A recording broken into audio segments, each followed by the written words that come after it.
এক্সামে কি তোমরা অ্যাপ্রোপ্রিয়েট প্রিপোজিশন করতে ভুল করছো? তাহলে একদম টেনশন নিও না, এই ভিডিওটা কিন্তু তোমাদের জন্য।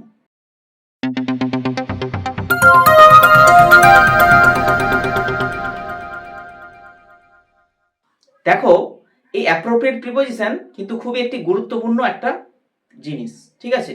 এই যে জিনিসটা, এটা যদি ঠিকভাবে রপ্ত করতে পারো তাহলে কিন্তু কোনো রকমই কোনো সমস্যা হবে না। এই যেমন ধরো, এক্সামে বিভিন্ন ধরনের কিন্তু এরকম প্রশ্ন আসে যেখানে কিন্তু আমাদের ডাউট ক্রিয়েট হয় যে কোন প্রিপোজিশনটা কোন খাতে ইউজ করব, ঠিক আছে? যেমন ধরো এইখানে দুটো কিন্তু অ্যাপ্রোপ্রিয়েট প্রিপোজিশন, যেমন এগ্রি আর হচ্ছে অ্যাফ্রেড, এই দুটো আমরা করব, ঠিক আছে আজকে। তো এই যে অ্যাপ্রোপ্রিয়েট প্রিপোজিশনে যে এগ্রি, তো এই যে এগ্রিটা কি সেটা জানতে হবে। যে এগ্রিটা হচ্ছে, এগ্রি মানে হচ্ছে রাজি হওয়া, এগ্রি মানে রাজি হওয়া। তাহলে এই যে এগ্রি যে আমাদের ভার্বটা, এই ভার্বটা যে আমরা ইউজ করব আর সাথে যে এই প্রিপোজিশন ইউজ করব, সেই প্রিপোজিশন বিভিন্ন ক্ষেত্রে বিভিন্ন রকম কিন্তু হয়, ঠিক আছে? যেমন ধরো এখানে এগ্রি উইথ আছে, তাই তো? তো এগ্রি উইথ মানে কি? এগ্রি উইথ, এগ্রি মানে আমরা জানি রাজি হওয়া, কিন্তু এখানে উইথটা যখন আসছে তখন কিন্তু পার্টিকুলারলি এই উইথটা এক একটা জায়গায় কিন্তু বসে।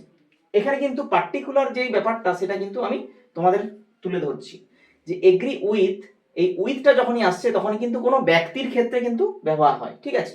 এই যে ধরো আই এগ্রি উইথ ইউ, এই যে এক্সাম্পলটা আমরা দিয়েছি, তো আই এগ্রি উইথ ইউ এটার মানে কি? এই কথাটা আমাদের খুব একটা কমন একটা সেন্টেন্স কিন্তু, ঠিক আছে? এই একটা সেন্টেন্সটা, যে আই এগ্রি উইথ ইউ, আমি তোমার কথায় রাজি আছি। তো এই যে আই এগ্রি উইথ ইউ, তাহলে এখানে উইথটা ব্যবহার হচ্ছে। উইথটা কিসের জন্য ব্যবহার করছে? এই যে দেখো ইউ, ইউ মানে কি? তুমি, মানে কোনো ব্যক্তিকে বোঝাচ্ছে। তাহলে এই যে কোনো ব্যক্তিকে বোঝানোর আগে কিন্তু অবশ্যই উইথ হবে, ঠিক আছে? তো আই এগ্রি উইথ ইউ না হয়ে আই এগ্রি উইথ হিমও হতে পারে, হিমের ক্ষেত্রেও আমি উইথ ইউজ করব, ঠিক আছে? বা উইথের পরে যদি রাম থাকে তাহলে রামের ক্ষেত্রেও আমরা উইথ ইউজ করতে পারি।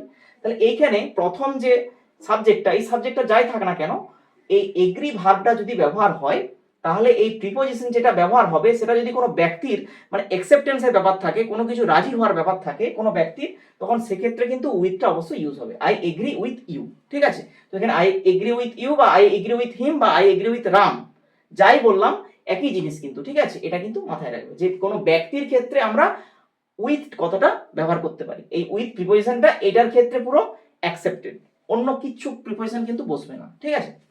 তারপর দেখ এগ্রি টু, তো এই যে এগ্রি টু, এখানে দেখো এক্সাম্পলে দিয়েছি যে I agree to your proposal, ঠিক আছে?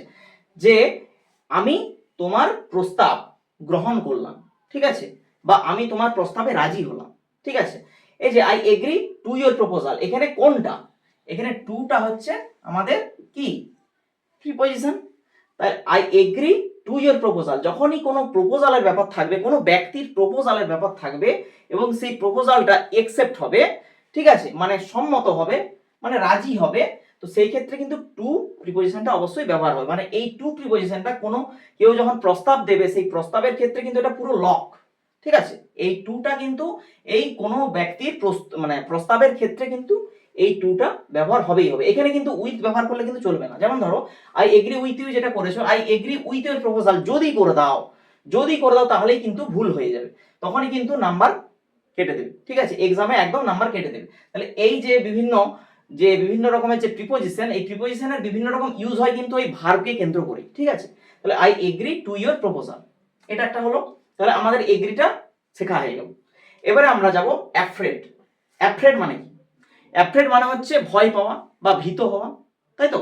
তাহলে এই যে ভীত হওয়া, এই ক্ষেত্রে একটা প্রিপোজিশন আমরা নিয়ে এসেছি, সেটা হচ্ছে অফ, তাই তো? অ্যাফ্রেড অফ মানে ভীত হচ্ছে, অফ মানে কি? অফ মানে এর, তাই তো? এবারে এই ভীত হওয়াটা মানে কিসের? এই ভীত হওয়াটা এখানে যেমন লেখা আছে I am not afraid of ghosts, মানে আমি ভূতে ভয় পাই না, ঠিক আছে? বা আমার ভূতে কোনো রকম সমস্যা হয় না, এই ধরনের যে ব্যাপারটা। তাহলে আমি ভূতে ভয় পাই না বা কোনো আত্মা দেখলে আমি কোনো রকম ভীত হয়ে পড়ি না। তাহলে এই ক্ষেত্রে অফটা ব্যবহার হচ্ছে। এই যে ঘোস্ট মানে যে আত্মা বা ভূত আমরা যাই বলি না কেন, তাহলে এর আগে আমাদের অফটা কিন্তু ব্যবহার হচ্ছে এই জায়গায়, অ্যাফ্রেড অফ, ঠিক আছে?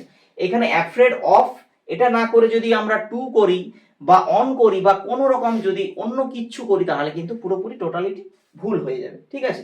তো এখানে অ্যাফ্রেড অফ ভীত হওয়া, I am not afraid of ghost, এখানে মানে যে আত্মা বা ভূত এই ঘোস্টের জায়গায় তোমরা অন্য কিছু, যে কোনো কিছু তোমরা কিন্তু নিয়ে আসতে পারো, যে কোনো কিছু।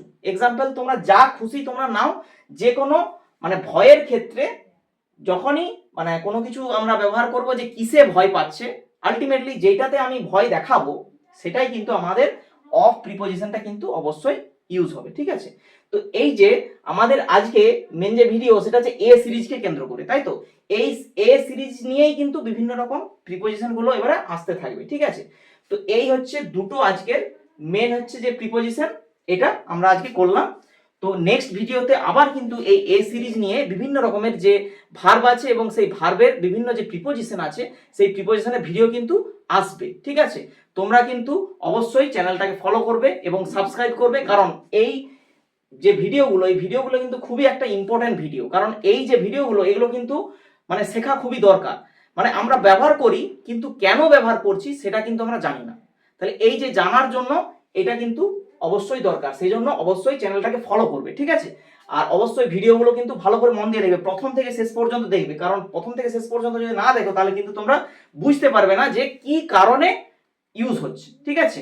ততক্ষণ পর্যন্ত